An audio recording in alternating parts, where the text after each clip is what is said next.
Max Weber, 1864-1920, fue un influyente sociólogo, economista, jurista, historiador y politólogo alemán, destacado por sus contribuciones al estudio moderno de la sociología y la burocracia.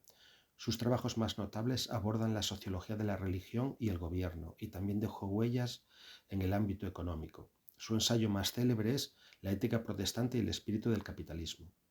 Weber pertenece a la tradición sociológica conflictivista. La tradición conflictivista piensa en la sociedad como un sistema de partes en equilibrio dinámico, pero un equilibrio que solo puede mantenerse a través del conflicto de unas partes sobre otras. Los conflictos tienen lugar siempre a diferentes niveles y escalas. Weber desarrolló su pensamiento social atendiendo tanto a la acción como a la estructura, a la microsociología como a la macrosociología, a la estática social como a la dinámica social. Según Weber, la acción social de los individuos y grupos puede ser de 4 tipos: acción pragmática, acción conforme a valores, acción emocional egoísta y acción conforme a usos y costumbres. Estas acciones no son excluyentes. Una misma acción puede estar formada por varias de ellas. Las acciones de los individuos pueden sumarse para un objetivo común, pero también pueden enfrentarse. Además, la acción de unos individuos puede envolver o instrumentalizar la acción de otros. Las acciones sociales de los individuos son siempre acciones concatenadas con procesos y estructuras sociales. Los individuos actúan según sus lugares o posiciones en esos procesos y estructuras, pero las estructuras son siempre múltiples. Los individuos, además, están siempre formando grupos y clases. La acción de los individuos produce las estructuras y al mismo tiempo es un producto de dichas estructuras. Es la contradicción entre esas posiciones lo que puede producir conductas anómicas o irracionales. Los pensamientos y valores de los actores, al mismo tiempo que moldean, también están moldeados por dichas posiciones. Weber dice que la sociedad se estructura al menos a partir de 3 grandes dimensiones: la dimensión económica, la dimensión de estatus y la dimensión política. Estas dimensiones estructuran la sociedad.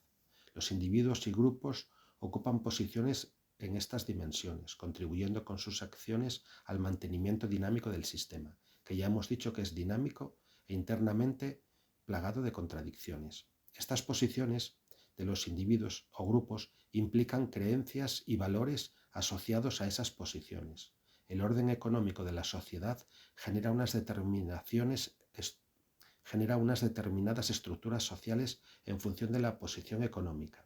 El orden político también estructura la sociedad y también la dimensión del estatus. Se quiere decir que estas 3 dimensiones, la económica, la de estatus y la política, estructuran o bien económicamente, o bien en términos de influencia, bien en términos políticos, la sociedad. Y entre estas dimensiones, evidentemente, puede haber conflictos. La racionalidad fue otro tema ampliamente abordado por Weber. Weber distinguió entre diferentes tipos de racionalidad. La racionalidad no se dice en Weber solo de acciones, sino también de instituciones, estructuras y modos de vida. Cada institución y estructura social tiene una determinada racionalidad. La racionalidad hay que entenderla como el mismo logos más o menos funcional de las instituciones, en cuanto formando parte de órdenes y niveles.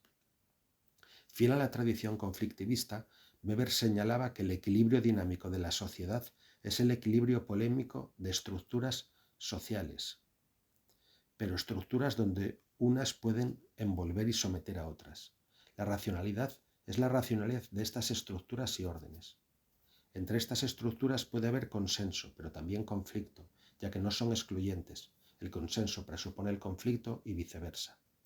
Las diferentes racionalidades de los grupos concatenados con instituciones pueden unirse, enfrentarse, dividirse, etc. Así, la racionalidad política puede afectar a la economía y determinadas instituciones religiosas pueden frenar el avance de otras formas de racionalidad o bien impulsarlas.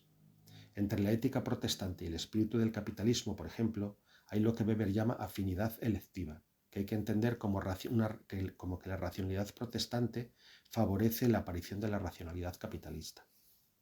Weber también habló de la autoridad, pero la autoridad en Weber no se limita solo a la autoridad política. Podemos hablar de autoridad en las diferentes estructuras sociales.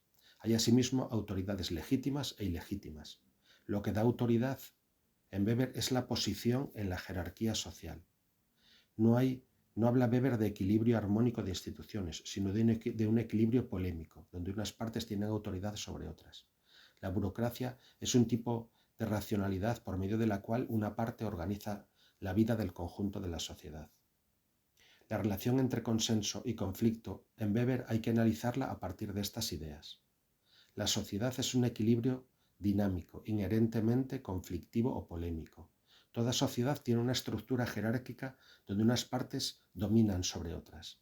Al mismo tiempo, no todas las partes están en conflicto. La sociedad no podría funcionar sin consenso entre algunas de las partes. El conflicto y el consenso se comportan en Weber como conceptos conjugados. En cualquier caso, consenso y conflicto en Weber tienen que ver con las posiciones de los sujetos en la estructura social. Aunque la sociedad no puede funcionar sin consenso ni conflicto, las diferentes partes se relacionan mediante una relación de símbloque, lo que implica que en la sociedad hay niveles y que hay partes que no se relacionan directamente con otras partes. Los conflictos pueden darse entre dimensiones y órdenes, del orden económico con el orden económico, del estatus con el estatus, poder político con poder político, y entre estos niveles entre sí. Los conflictos también pueden tener lugar entre actores, entre unos actores y otros actores, según su posición social. También entre actores y estructuras, y entre unas estructuras y otras estructuras sociales. Los conflictos, a su vez, pueden ser micro o macro. Esta es una pequeña clasificación que yo me he atrevido a hacer en base a la teoría sociológica de Weber. Además de hablar de consenso y conflicto, es importante también hablar de otros tipos de relaciones en Weber, como son las afinidades selectivas y lo que yo he llamado desafinidades selectivas, que creo que se desprende de las ideas de Weber. Las afinidades selectivas son racionalidades que favorecen la aparición de otras o que favorecen la unión con otras, y las desafinidades selectivas son racionalidades que bloquean otras o que chocan polémicamente con otras.